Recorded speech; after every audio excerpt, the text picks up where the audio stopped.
Aloha, namaste everyone. Can you hear me? Very good. Wonderful to see you all. I hope your lives are going wonderfully. Here in Hawaii, we have Saraswati and Nick sitting in the room here with me. They just arrived yesterday for their new lives here with the Hawaii Sangha. And they send their greetings to everyone, especially to Erica, who's going to follow them pretty soon. And we'll gather a family over here more and more and be able to spread the Dharma as is our want and need in this particular day and time. So let's begin into Satsang. Om Brahmanandam Parma Sukadam Kevalam Gyanamurti Dandaititam Gagana Sadrisham Tattvama Shadi Laksham Ekam Nicham Bimalamatchalam Sarvadi Sakshi Bhutam Bhavatitam Trigunarahitam Sadgurum Tannamomi Om Shantihi Shantihi Shantihi. We salute the leader of our souls, through whose grace our ignorance is dispelled, who is beyond good and bad, life and death, pleasure and pain, and all other pairs of opposites. We recognize that one as the only witness to the changing phenomena of this universe. May we, through that grace, go beyond darkness and delusion and realize the truth this very life. Om, peace, peace, peace. May peace be unto us, and may peace be unto all. Om, Hari Om, Hari Om, Tat Sat.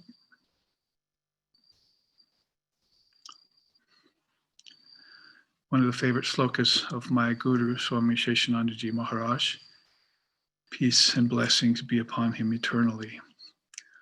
So here we have meditated at 5:30 in the morning at our Badrinath Center here, up in the hills of Paulimaka on the slopes of the volcano.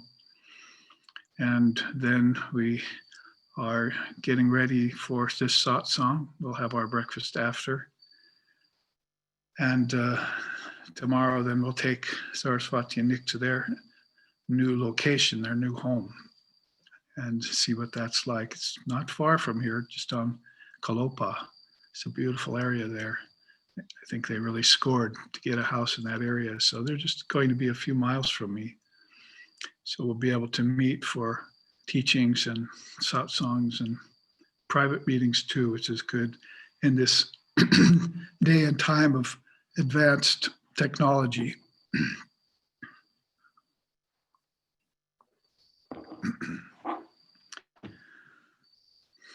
So we have come off recently that seminar that all of us had liked very much. I got some good emails from many of you about the intensity of that, and those who missed it, who or were able to take in all of it, are going to be able to see it, I think, on the website before too long.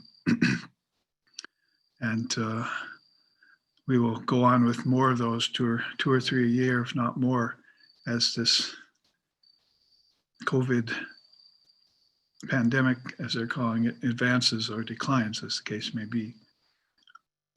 And all of us are fortunate then to be able to see each other's visage or image on the screen. And I think share the Dharma with each other in a very specific and deep way, with the 4 yogas being our rule of thumb.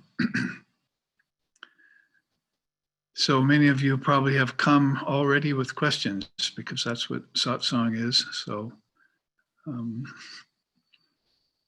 I don't see Abhinaya there, although he said he was going to see me here, so he might be checking in here and showing himself, but he usually has questions right away. Otherwise, any others that are there and available, we can start out the satsang with that. I was going to venture forth with the first one.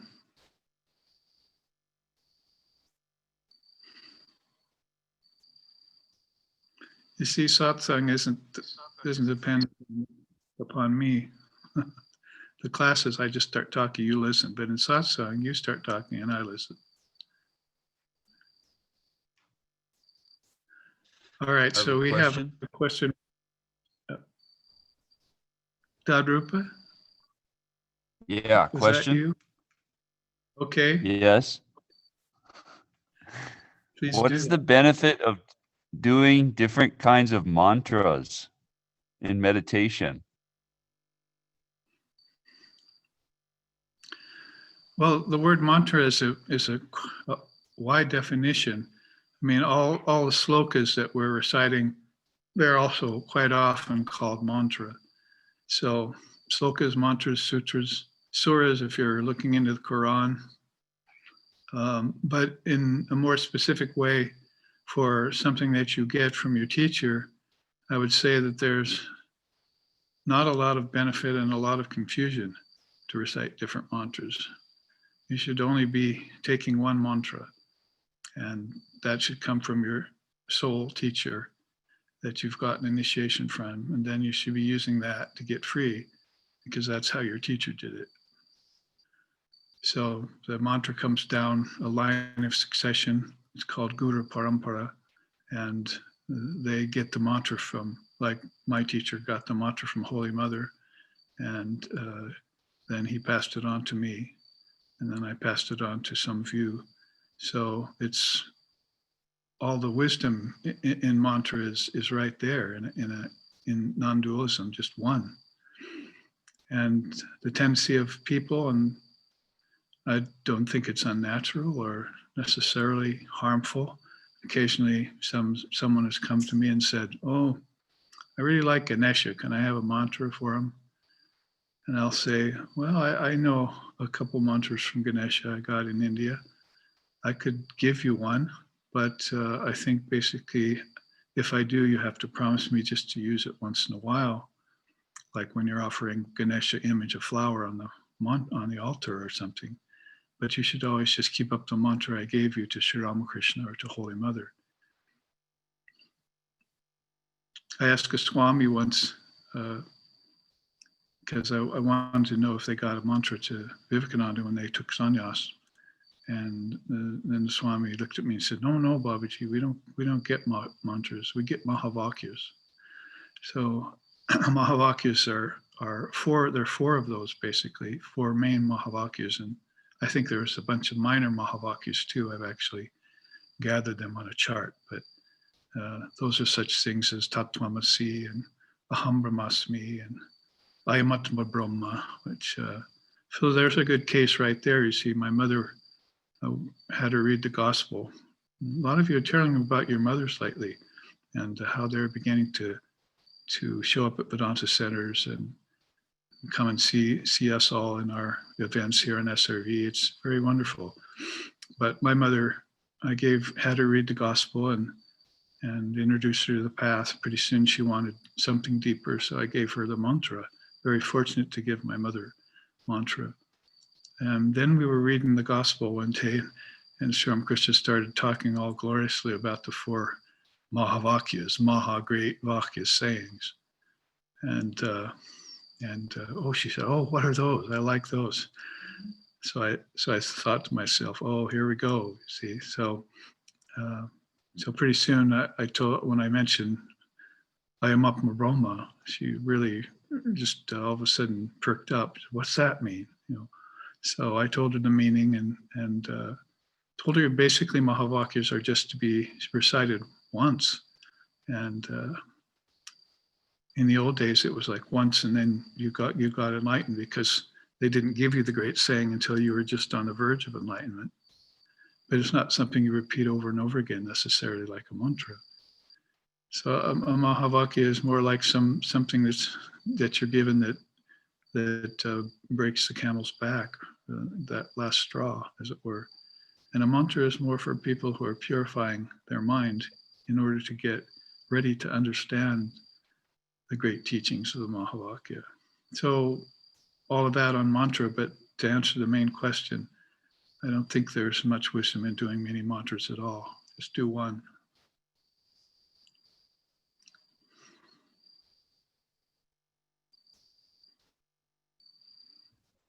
Is that Didn't an Swami acknowledgement? Sheshananda,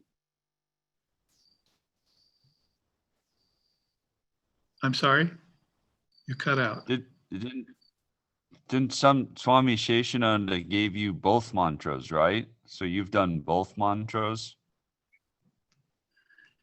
Oh, you rascal, you've discovered my secret.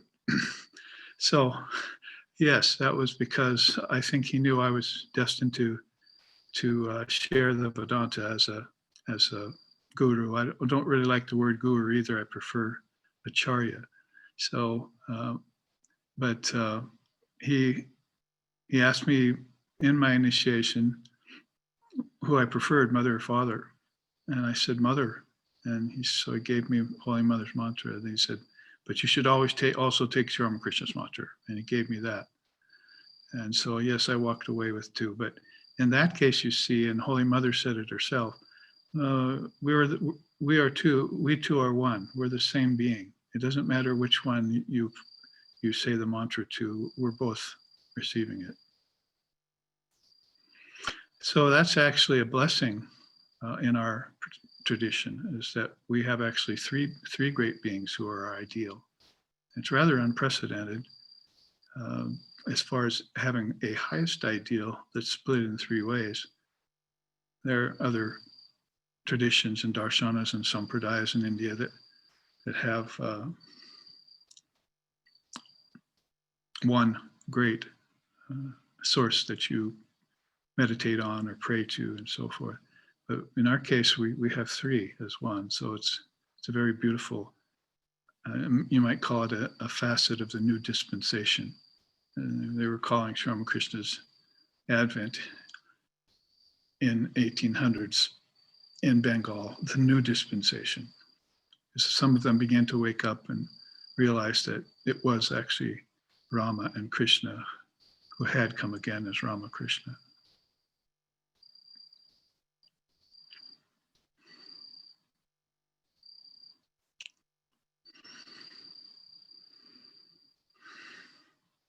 And here in the room, yes, you back there in the fifth row. Nick is coming forth with a question. I'll repeat it to you if you don't hear it. My question is just, I have been having a hard time understanding the difference between the sixth and seventh limb of yoga, concentration and meditation. They seem very similar to me, but I know there must be a fundamental difference there.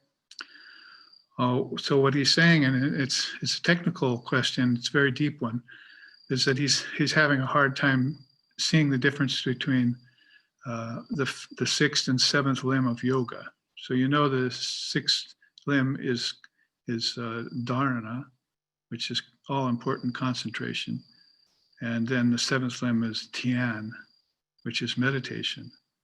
So I think in the way that Patanjali saw it or sees it and also comments on it, is that there is definitely a distinction. For one thing, concentration, when it matured, depended entirely on the fifth limb, and meditation really is more dependent. More independent. So when you, in order to get perfect concentration, so that you can meditate, then of course you have to succeed in this limb that people slip and fall off on.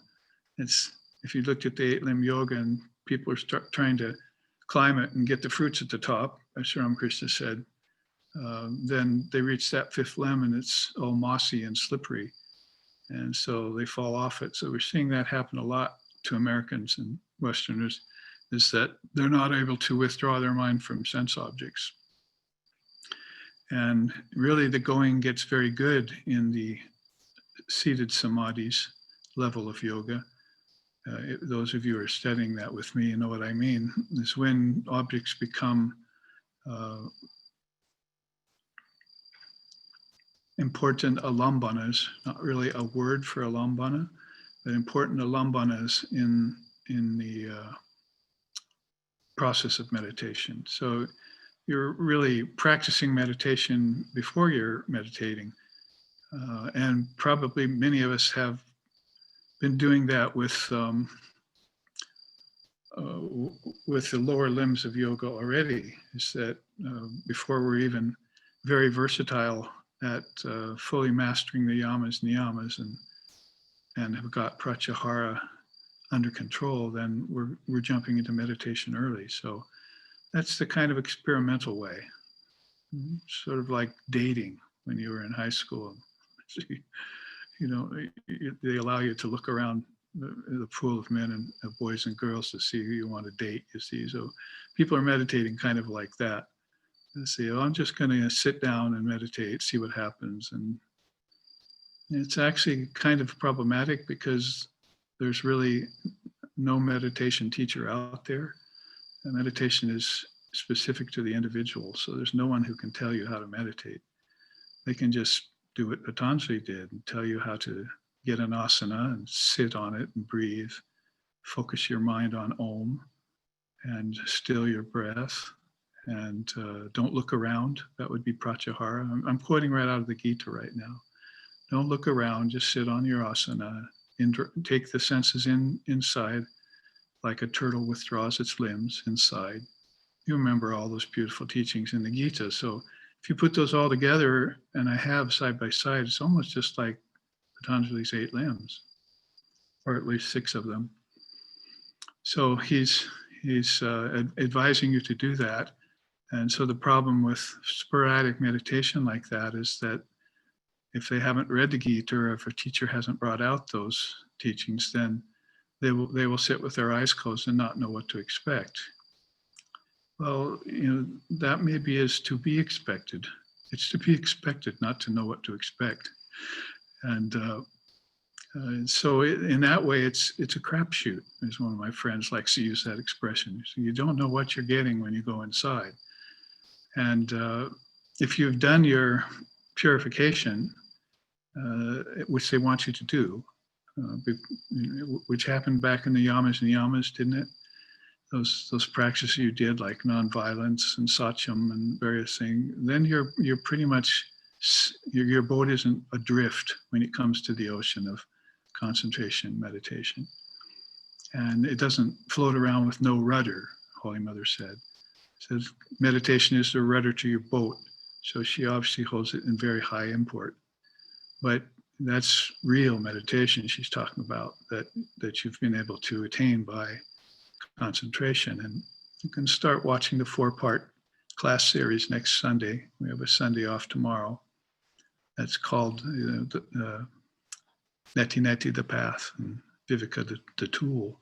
So you can see how that gets you ready for that kind of purification, Vedantic style. I mean, because when you talk Vedanta and yoga, there's different styles there. Yoga is more a practice, and as far as that goes, and Vedanta is more a state of being, a state of already having arrived, and then just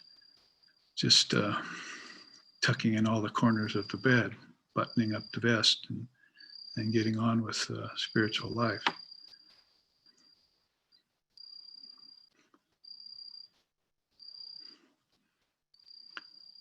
So concentration and meditation, as far as Patanjali sees it, have their differences. And I would say, though, that it's not a lot to worry about. If you really have mastered concentration, then there's nothing closed to you. Everything is open.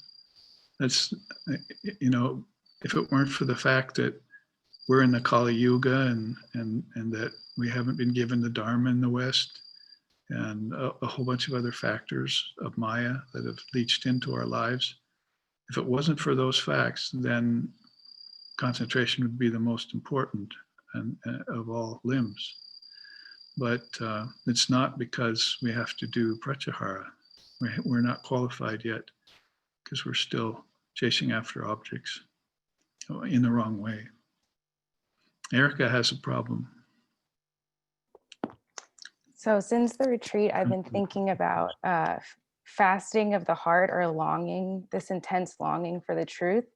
And I'm curious if you could speak about why these periods of separation are important for the path. And you had said that all experiences of life stick with meaning. So I feel like those sort of go together, these periods of longing. Yeah. So it's not a question there, but you wanted me to speak about the longing of the heart? Is that? Yeah, I guess fasting of the heart is the term that I've been thinking about for the past week or so. And I was just wondering if there's anything that you can speak on. Well, it reminds me of what we were just talking about. If I think of fasting the heart, I think of pratyahara, taking your mind away from everything else but God. So that's withdrawing your mind from things that you usually are so deeply engaged in and you consider the most important things. So if the monks used to tell us that if you want to know what a person's like, see what they're doing when they're not meditating, when they're not engaged in mala, japa mala, and that kind of thing. What's their life like? So are they living a divine life, or is it just a switch you turn off and on? All of a sudden I'm spiritual one day and the next day I'm not. Or I'm a practitioner part-time or something like that. So the longing of the heart is a nice phrase for something like pratyahara, because, and like I say, next week we'll talk about neti niti, which is the great practice. If there is any practice in Vedanta, there it is. It's that not this, not this. You take away everything except what's most important. And that's got to be God. And we're very fortunate that we have Sri Ramakrishna as our example, because I can't think of anyone who thought of God and was God as important than him. His whole life was for God, and it even comes out of pages of books. So he really had to put it mildly, the right orientation for that. And he longed desperately and deeply for Mother Kali in his sadhana period of 12 years. And he went through all sorts of amazing experiences and excruciating suffering because he couldn't see her.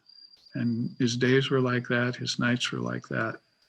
And it was a very transforming thing for people outside to watch, like the young boys and his wife.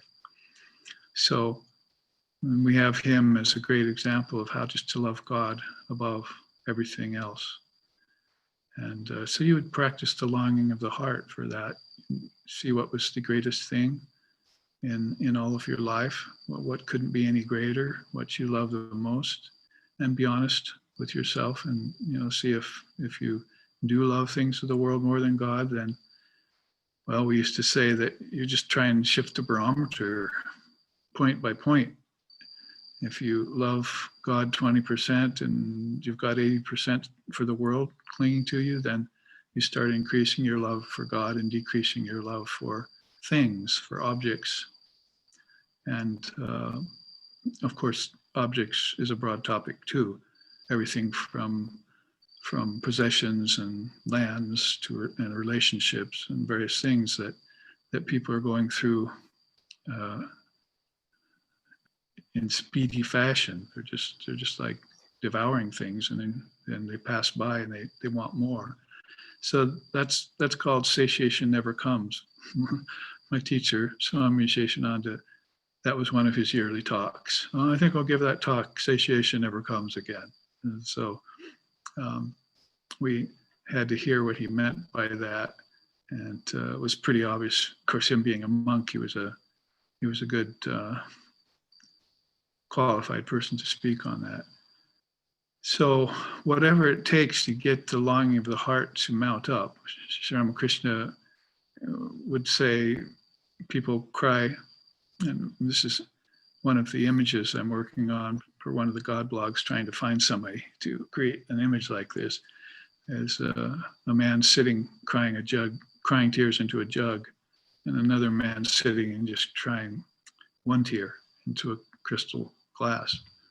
So basically, Sri Ramakrishna's story was that people cry jugs full of tears for the world, but they never cry one tear for God. And the world, by the world, he meant wives and husbands and children and family and jobs and money and land and all these other considerations, without ever having even a little yearning for the transcendental reality that Vedanta and Buddhism and other paths of India are so good at explaining to us. We wouldn't really have a sense of that pure high renunciation and perfection in formlessness if we didn't have India. You can't find it very easily anywhere else.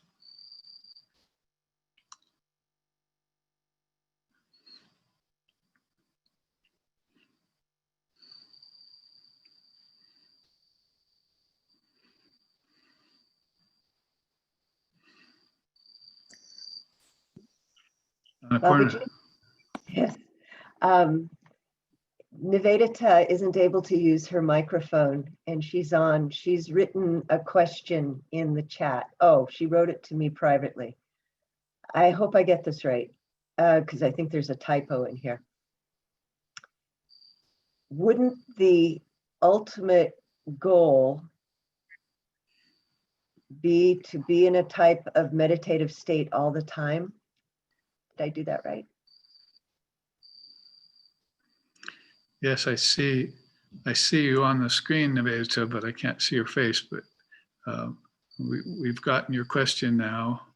That definitely was, namaste, that definitely was the state of Sri Ramakrishna, as being in a high state of mind all the time. But then he couldn't function in the world, and he often used to say that. Sometimes he would say, "Oh, mother," he'd hit the top of his head and he said, "Oh, mother, come down, come down. I can't do anything with you up there. Come down to the heart where I can visit the devotees. The heart is the drawing room where the Lord, where the Lord can spend time with his devotees." So he knew that he had to be able to come out of that high state of meditation and be able to communicate with people for their own highest good. And so that was, of course, another great example of him, that he could stay in a high state for long periods of time. Now, on the other hand, I see Holy Mother used to always say that it's impossible to meditate all the time. You have to come down to be able to do your work. Somebody once asked her, can you think of God and do work at the same time? Or can you think of God all the time? He said, "Oh, no, how's that possible? There's this work to do." So she knew that the paths of action and inaction were very compatible with one another, at least in their practice phases. I mean, there's a high ideal where you like to think that you can take God into the workplace or on the bus or this and that. Sometimes I've asked people, my students in San Francisco once, I inquired how they were doing with their mantra. And one person said to me, "Oh, I do it on the bus all the time." I said, "Oh, well, that's okay, but I hope you do it in sitting practice too. This is where I told you to do it in meditation, in your mind, without any distractions in the way of what the mantra can do for you." That seminar we had last week that everyone loved so much was all about mother power in the word, in the letter. So that's definitely true about the mantra and the words of the mantra and the bijams. So you have to, like a scientist splits an atom, you have to find a way of splitting those letters, those bijams in the mantra, to release the great power there, and power for the highest good. And when that is accomplished through mantra or through other yogas, then the mind does tend to stay at a very high level. But there's a samadhi called sthiti samadhi that Lex and I used to talk about a lot. It's just a samadhi of steady wisdom, like Krishna talks about in the Gita. And so a person is going around looking like everyone else, acting like everyone else, and so forth. Of course, more peaceful than everyone else usually, but they're holding this state of steady samadhi. And we saw, Sri Ramakrishna saw Naren in that state even when he was a teenager. He said he looks like a mother bird that's hatching its eggs. His eyes are always rolled up looking to another world and he's just walking around. So he had a hard time keeping his mind down to the physical plane because that's where everyone else loved to be, but he wasn't attracted there. So what do you do? So you have to find some way to, you might say that that story of Sri Ramakrishna, how to cut the sandbags off of your hot air balloons so that it'll rise. It's all about the mind. People can't get it to rise, so they've got the sandbags of the 6 passions and the 8 fetters and the 9 impediments of yoga and so forth.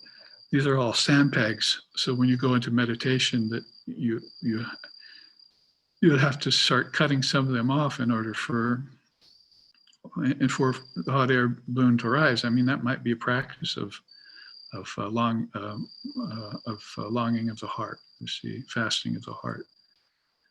So, but the context I bring it up here in is that people like Naren and Sri Ramakrishna, they're calling out of the hot air balloon saying, will you throw me those sandbags? Throw me those sandbags, please. I want to keep my hot air balloon from going up so I can talk to you.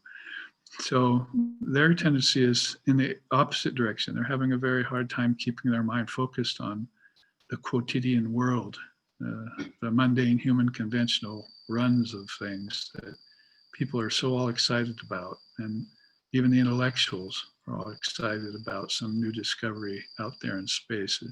And all the changes of Maya, you see, they just can't wait to stumble on the next one and talk about it for several years. But so it's all this changing Maya that's filtering through their minds constantly in like a river-like fashion, like Buddha said. And they never get out on the banks and watch the river go by and see that that Brahman is changeless. And so if you want satiation to come, although probably one of the problems is a lot of people don't, they like that fast track life. But if you have the fasting of the heart kind of thing come upon you, then you're probably going to have to change the dynamic up a lot and begin to find a way to attain this samadhi of evenness. Sthiti means evenness. So you could get into that state and do your actions quite well, thank you very much, and at the same time keep your mind in a high state. But as far as the high samadhis go, forget it.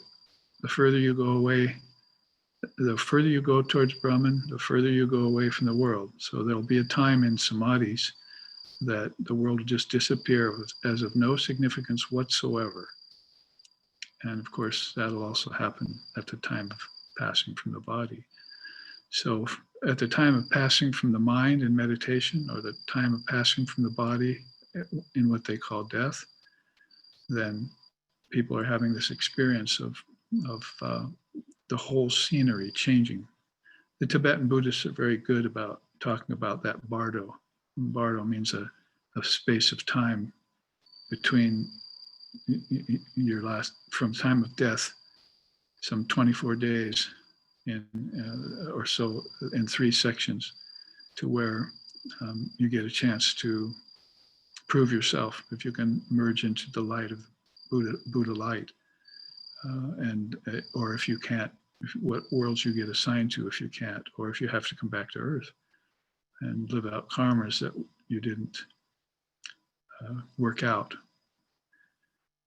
So in that way, then, this maintaining of an even-mindedness is a kind of penultimate goal. I suppose you could call it the default zone of the wise. That's called forbearance. So Holy Mother said, forbearance is the default zone of the wise. Or Vasishta called it the great actor, the great enjoyer. You have to act like you're here. You have to pretend like you're enjoying things. This is for the sake of everyone around you. So if Sri Ramakrishna or Swami Vivekananda came out of a high state, then they'd have to make you believe that they're having a good time, thank you very much, when they can hardly wait to get back to their high state. There's just no comparison. So these high samadhis, until they're had, or at least until you taste them, or the mind tastes them, then it begins to become clear that the world is of no significance when you're in them. You're just like your waking state's gone when you dream, isn't it? So when you walk inwards, levels, take steps inward, like these 3 great steps, then everything falls away. Don't worry, the essence of everything is inward. So things may fall away, but their essence become more clear.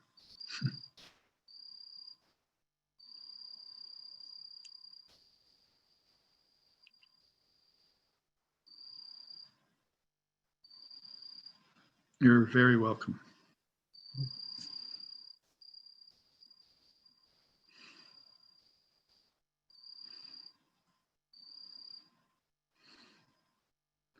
And another question here, and then I'll get to you, Erica. I just had a question about the gunas. Is it possible to have pure sattva, or is there always a mixture of the 3 somewhere in there, as long as you're in form? Well, the question is about the gunas. So yes, as long as one carries a form, it's the same with everything. I mean, even such things as lust and anger and ego, and as long as the form's there, those things have to be there. So Sri Ramakrishna said, just keep them at a minimum, and then they won't be despoilers, and you can move beyond them or step around them like the wind. If it can't find a way through the wall, it'll find a chink, or it'll blow over it or around it. So you have to be flexible like that in order to sidestep some of these despoilers, they're called in yoga, things that spoil your life. But in terms of the gunas, those are cosmic imperatives. They appear down here in a more gross form. It's really amazing how people don't pick up on the gunas. I mean, it's a teaching specific to Samkhya and Vedanta, and they concur on it.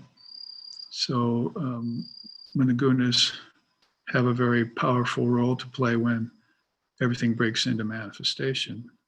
They've been in equilibrium for a long time, but remember the teachings we had last week, at the seminar, when the Trinity gets going, Lord Brahma comes out of the lotus of Vishnu, and Mother gives him the bijams, and he starts the next cycle of billions of years long cycle.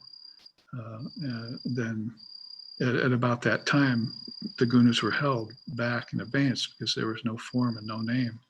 But as soon as the bijams are given and he speaks them, then the whole next cycle begins to happen, and the gunas have a huge role to play in that.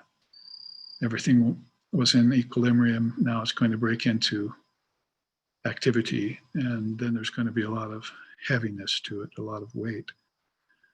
So as that goes forward, that's on a very high level at the level of the Trinity, which is a very high state of Ishvara. But when the gunas are here, they're causing you, to be depressed, or causing you to be restless, or causing you to lose your concentration, or causing you to be bored with things, or causing you to commit all sorts of karmic errors inside of your actions because of restlessness in the mind.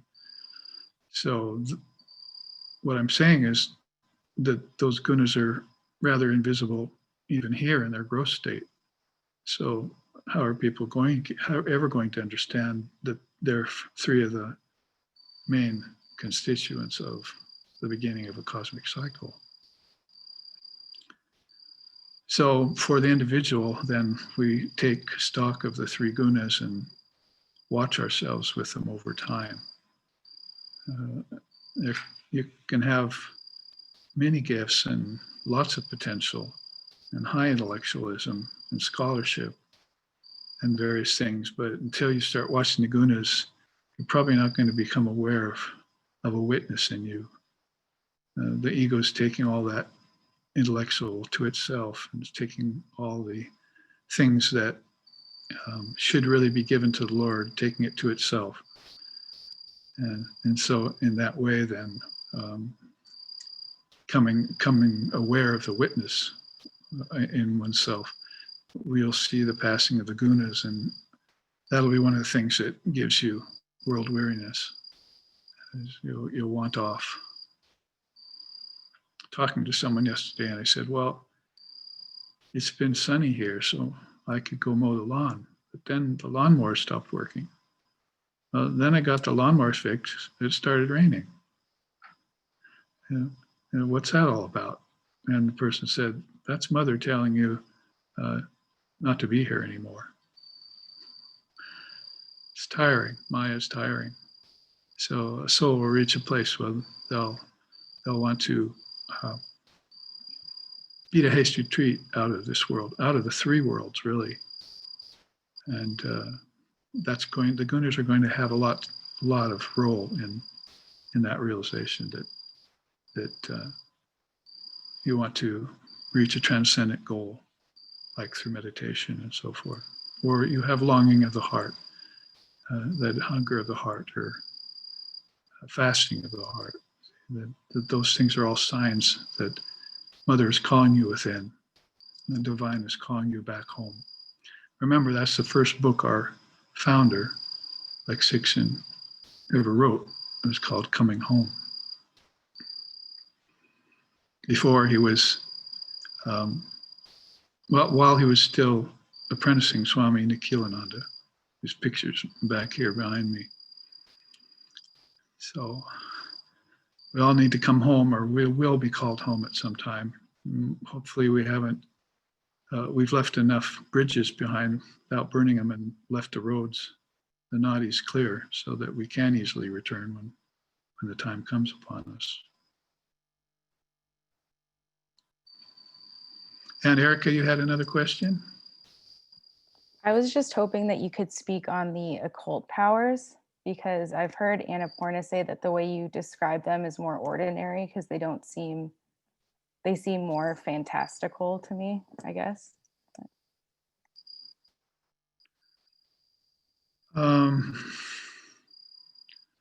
It's interesting. It just occurs to me that the gunas are rather the occult powers of the Trinity. It's just as a forethought to that. But yeah, the occult powers, the Asta, Bala, Siddhas, are coveted by a lot of beings. And back in another age, when man's lifetime was not dependent on food, as it is in the Kali Yuga, Sri Ramakrishna says, then they had access to these kinds of powers. And of course, in other worlds, they have access to these kinds of powers too. And I think that if they, like Patanjali in his sutra says, if you get attached to the 8 occult powers, then you'll never get the rain cloud of virtues. That's called Dharma Mega Samadhi. So if you never get the Dharma Mega Samadhi, then you can't get on to a Sampragata Samadhi. So the rain cloud of virtues is how Patanjali describes the best option when you feel attraction to occult powers. There's even some attraction to those kinds of occult powers in some organizations around, back in the 60s and 70s, probably even now. But they were practicing yogic hopping. They were calling it, they wanted to levitate. And so Lex and I were at that organization once, and we saw them just sitting in cross-legged position, bouncing up in the air. Probably all they got was bruised asses, as far as we could see. But they were actually trying to do that, and right in front of us, they were practicing yogic hopping, just so they can get their body to levitate, like breaking the physical laws somehow. So things like that, of course, are rather silly to people who know that there are higher things to attain. But so Sri Ramakrishna used to say that they're like crow droppings by the side of the road. So my point here is that if they're trying to keep you from entertaining them in this lifetime, then it's probably a good bet that they know that if you don't run afoul of them in this lifetime, that you might in the second or the third world of the ancestors. And because you can do all sorts of fantastic things once you get out of the body. I mean, like if you're a good dreamer, you can do all sorts of fantastic things. But it causes you to forget the Lord. I mean, what do you want? Do you want the occult powers, or do you want to fast? You want the heart to fast. Because if you want the heart to fast, you get God. If you want occult powers, and you just get phenomena, empty phenomena.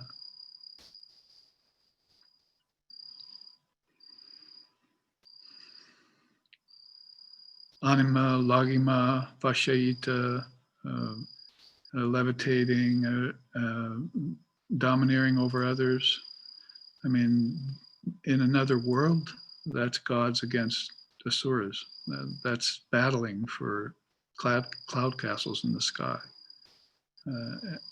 Like, and you see those Gitas come out. I mean, you see those battles come out in scriptures like the Gita, the Quran, Srimad Devi Bhagavatam. Like every scripture seems to have war in it. So you get into these worlds inside of yourself and everything's at war. You're wanting peace, peace, peace. But these beings who have attraction to the occult powers are fighting with each other. And certainly no different here in this world, is it? It should give you a clue as to how sick they are, how sick the human mind is nowadays, that it just wants to dominate over others, and it'll do so even by war and killing. It's insane. It's absolutely the opposite of what we're searching for. So you can see why they'd be called crow droppings by the side of the road to great souls. You wouldn't even notice them. Or if you did notice them, you'd have kind of a sick feeling in the pit of your stomach. Ooh, look at that. But there are some people who go after those as if they're the highest and best.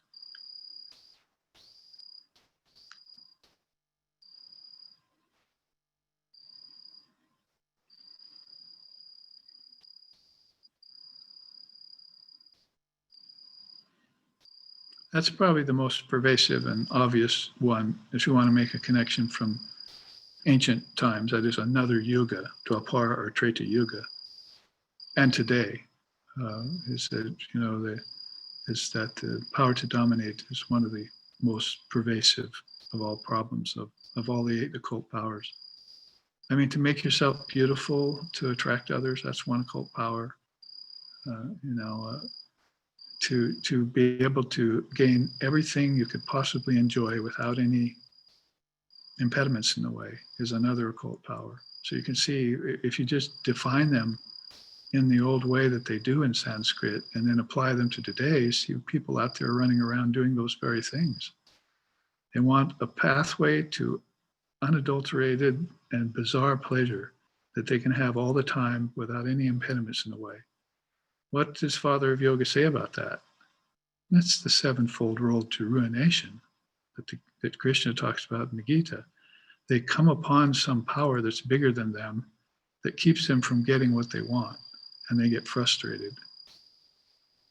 And then they go to war and they fight and they lose themselves. They lose their peace. They lose all semblance of sanity for mere baubles that are empty, that can't satisfy you.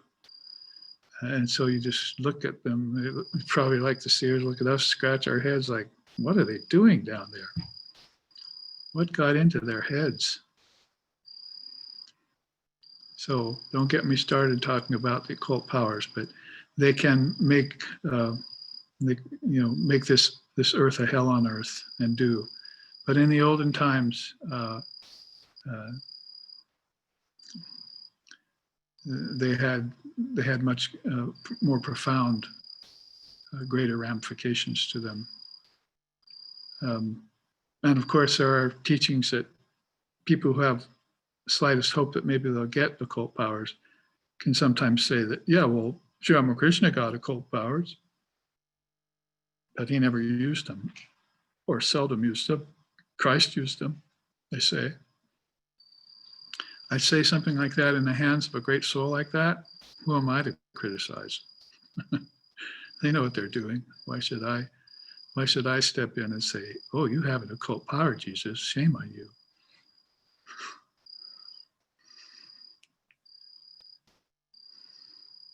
You produced fishes and loaves from a basket to feed a gathering. How dare you do that? So whether they're true or not, and I think they're true in other realms, but not on this realm so much. I mean, if you had like the Vedanta explains it in a very nice way, like Peter's drowning, a storm comes on his ship, and then Christ walks in the water, and that's an occult power. Christ walks in the water and saves him.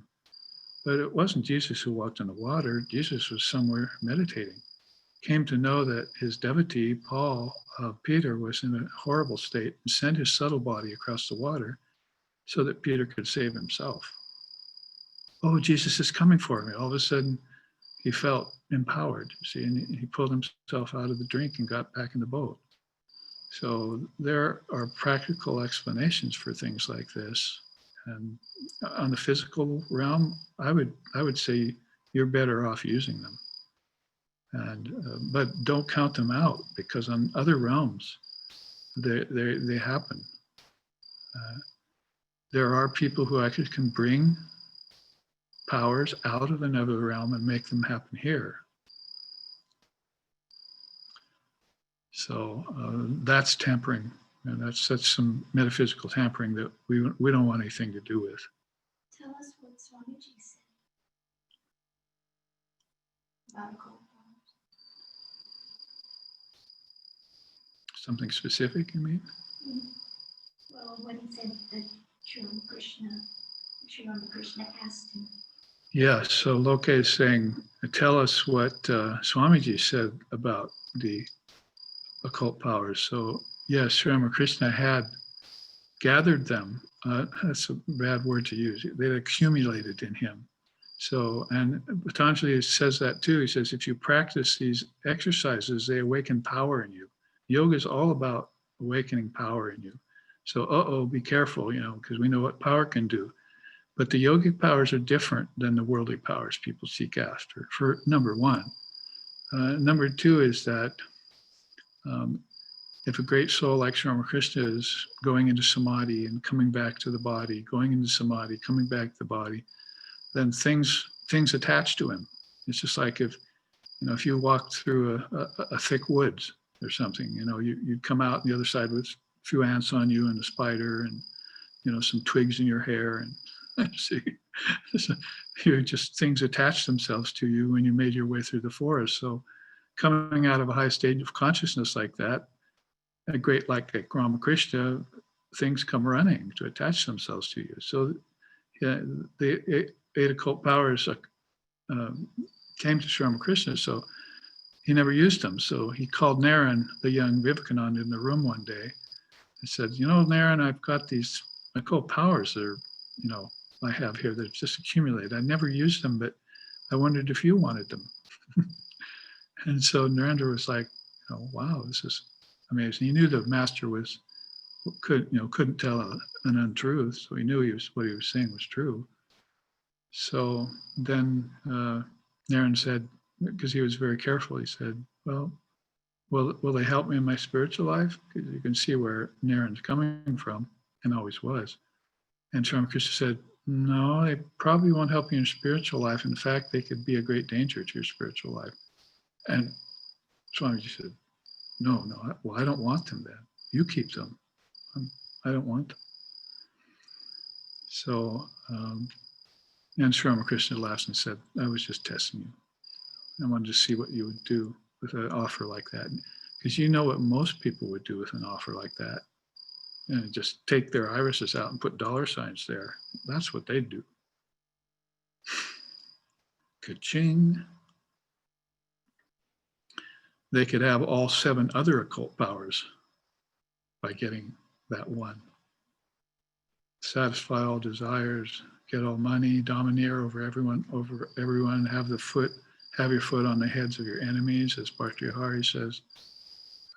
It's just all of a sudden the whole world opens up to you. And, but there's that cartoon recently we saw that the Buddhist was standing near his little Buddhist son, you know, and so the Buddhist was turns to his son, and in the back there's this open space in the cartoon. So he says, "Soon, son, all of this will be yours." So there's nothing there. So what the Buddhist owns is emptiness. And so he's going to pass that on to his son, right? So that's what it's like getting all these occult powers. Pretty soon you can have all the worlds, everything that you want, but there's nothing there when you look at it. I tried to think of an analogy for that, and I thought it'd be like eating cotton candy for dinner. Living on that. No substance or nutrition whatsoever, and giving you bad diseases and so forth. So that's what owning the world, having the world, no matter how good it looks at first even, you know, is a great danger. So that's why people stay to the straight and narrow, follow the path, and are all very happy they did when they find the Vedanta. And we're just hearing about that more and more. As we live longer and longer, we're hearing more and more about how some people have found the Vedantic path, and they found what they were looking for their whole life, bar nothing. That's it. They found it. And it just so happens that who stands behind the Vedantic path now is not Vedavyas, but it's Sri Ramakrishna. You might say Vivekananda is the new incarnation of Vedavyas, and Sri Ramakrishna is the new incarnation of Rama and Krishna, the new dispensation. Well, you joined us late, Abhinaya. I didn't know that there was some hour changes. And I guess it's 13 hours difference, or not 12 hours difference. It's 8 p.m. right I here. know So. I know there's a daylight saving time coming up, but that isn't in effect today yet. Well, when did you guys start? About an hour ago. You're coming in right at the end, but there's a couple minutes. If you have a quick question. No, I was hoping to gather some questions through Satsang, but no, I don't have a question, Babaji. All right. Sorry. Well, it was good to see you anyway. So I think our time has expired, and we want to keep you pretty much in your schedules. So we will move on to breakfast here, continue to think about you all, because we do, I do every day. Just one of the practices I engage in to think about all of you. It's sort of like dissolving the mind stream or looking back at the tattvas. You can do that same kind of thing by looking back at all the people you know and acknowledging them with the mantra. So I know right now a lot of people suffering very horribly, and they come and they go, and so it's a good practice to send. You might say it's one of the practices of fasting the heart is to quit taking so many things to yourself and give things to others. We know that was Holy Mother's main predilection. She was very much into that, the all-compassionate mother, Sri Sharda Devi. So I'll end with those beautiful words and see you all soon. No class tomorrow, a live streaming. It's one of those weekends that comes around, but we'll start into the Neti Neti Viveka class series starting next Sunday. And I think that's the next event as far as I know. Anything to close with? Is that true, Annapurna? Are we? There is one thing I'd like to mention, and that is that we're starting next Saturday, we're using a new link. So look for that in the schedule announcement. And if you're members of the online ashram, it's already installed there. Good. Oh, I see Nina's joined us too. As late as her husband. Namaste, Nina. Can you just reach over and give him a good smack on the head for me? I've been wanting to do that a long time. Kapon, DJ. Oh, that was a gentle one. All right, I'll have to be satisfied with that. All right, all of you, love you very much. Thank you for being on hand, and let's move to our next meeting and think of each other in the meantime. Om Hari Om.